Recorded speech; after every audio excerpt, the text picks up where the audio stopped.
안녕하세요. 반갑습니다. 허브경제TV 한성욱입니다. 금일 같이 한번 살펴볼 종목은 에코프로 머티이고요. 같이 한번 보도록 하겠습니다. 주주분들께 고생 많으셨다라는 말씀 드리면서 시작하도록 하겠습니다. 전체적으로 시장의 흐름 자체는 쏘쏘했어요. 코스피는 괜찮고 코스닥은 좀 좋지 않았는데요.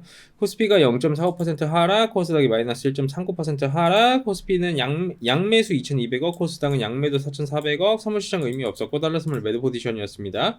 현물시장은 코스피가 괜찮고 코스닥은 안 좋았고 선물시장은 의미 없었고 외환시장은 오히려 괜찮았어요.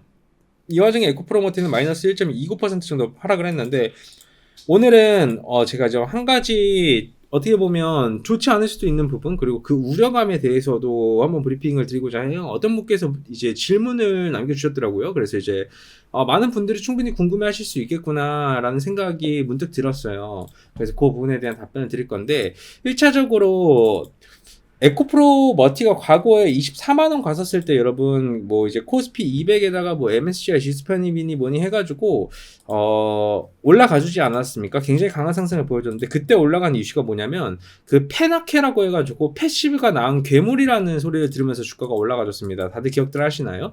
이게 원래 그렇게 정기 편입에 들어가지고 나면 공매도가 들어와 주는데 공매도를 칠 수 없다 보니까 패시브 자금 유입이 되되 공매도를 칠 수 없는 그런 상황이 좀 연출이 되어 줬었습니다. 그러면서 주가는 폭등을 했었고 24만 원을 찍고 내려와 준 거예요. 그러면 어떻게 보면 오버슈팅이 나와줬다는 건데 오버슈팅이 무엇을 만드냐? 결국 고평가를 만듭니다. 사실 동종 업계 대비해가지고 에코프로 머티 같은 경우에는 굉장히 업종 펄 대비해서도 고평가를 받고 있는 게 맞거든요. PBR도 굉장히 높고. 근데 이런 상황이다 보니까 최근에 들어서 이제 대차 잔고도 좀 많이 늘어나고 있어요. 2월 17일부터 시작해가지고 대차 잔고가 거의 100만 주가 넘게 늘어나졌죠. 여러 부분을 봤었을 때 공매도가 시행이 되고 난 뒤에 에코프로 머티 공매도가 들어와줄 가능성이 굉장히 높아지고 있다는 뜻이에요. 그럼 공매도가 들어와주는 기업에 대한 공통점을 봐야 되는데 첫 번째 고평가를 받는 기업, 두 번째 성장 가능성이 적은 기업. 이런 식으로 좀 보셔야 되는 부분이거든요. 근데 에코프로 머티를 봤었을 때 에코프로 머티는 상대적으로 주가 자체는 고평가가 맞아요. 그러니까 보여주는 지표만으로 봤었을 때는 고평가가 맞고요.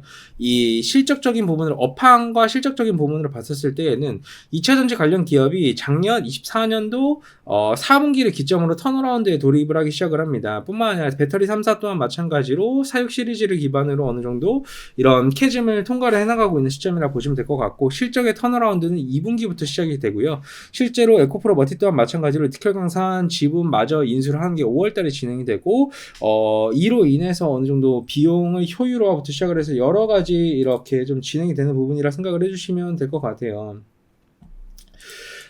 그러다 보니까 어떻게 보면 에코프로 머티는 고평가이지만 성장 가능성을 우리가 열어놔야 되는 기업. 그러니까 바닥을 지나가지고 업황이 바뀌는 그리고 흑자로 전환이 될 수 있을 만한 그런 턴어라운드 구간에 돌입을 한다라고 보시면 될 것 같아요.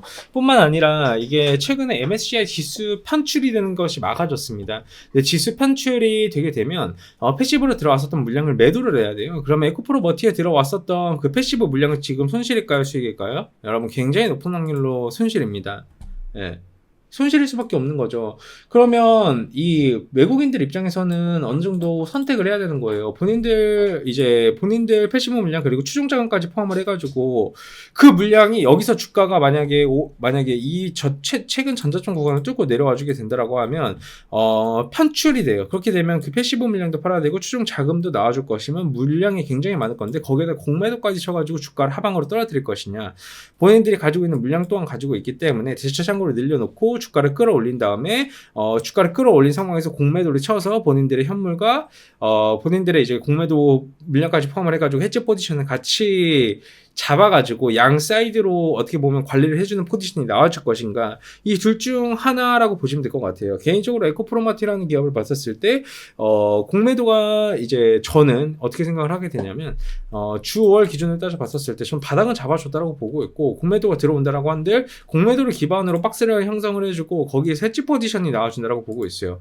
왜냐하면 이들이 가지고 있는 물량까지 포함을 해가지고 섣부르게 가게 될 경우에는 물론 공매도 포지션 또한 마찬가지로 수익을 볼 수 있겠다만 본인들 혐오 물량, 매도 물량 나올 거 생각을 하게 되면 그게 쉽지 않거든요. 그렇기 때문에 외국인 보유 물량이 26.17%예요, 여러분. 근데 이게 어느 정도 패시브 물량이 많이 들어와줬기 때문에 지금과 같은 수량이 채워진 부분인 것이지, 그런 부분까지 고려를 했었을 때에는 그렇다. 그리고 3월 31일 날 공매도가 완전히 시작이 되고 난 뒤부터는 어느 정도 그 공매도에 대한 주가가 만약에 반등을 시작을 한다? 그렇게 되면 공매도에 대한 불확실성 해소라고도 볼 수 있어요.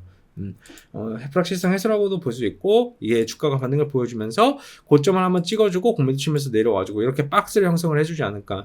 왜냐하면 배터리 3사부터 시작을 해가지고 배터리 기업권들의 업황 턴어라운드는 맞고, 근데 과거의 그 전고점까지 뚫어준다라는 것은 지금 상황에서는 우리가 현실적으로 보기는 어려운데, 로봇이라는 새로운 이 핀트가 생겼기 때문에 그런 부분까지 좀 보면 되지 않을까. 일단 그렇게 보시면 될 것 같습니다. 앞으로의 좀 일정과 그런 부분이 좀 중요할 것 같은데, 제가 한번 쭉 다 체크해 드리고 브리핑 드릴 테니까 좀 편하게 보시면 될 것 같고요. 잘 아시겠지만 저희 허민지 TV 텔레그램도 하고 있어요. 뭐 이러한 내용들이 있으면 꼭 체크를 해가지고 여러분들께도 올려드리니까 한번 씩 들어오셔서 보셨으면 좋겠고요. 유튜브 보시면 댓글 누르시고 텔레그램 링크 누르시고 입장하시면 되니 들어오셔서 보시고 도움들 많이 받아가셨으면 좋겠습니다. 고생들 많으셨고요. 제가 내일 또 인사드릴 수 있도록 하겠습니다. 감사합니다.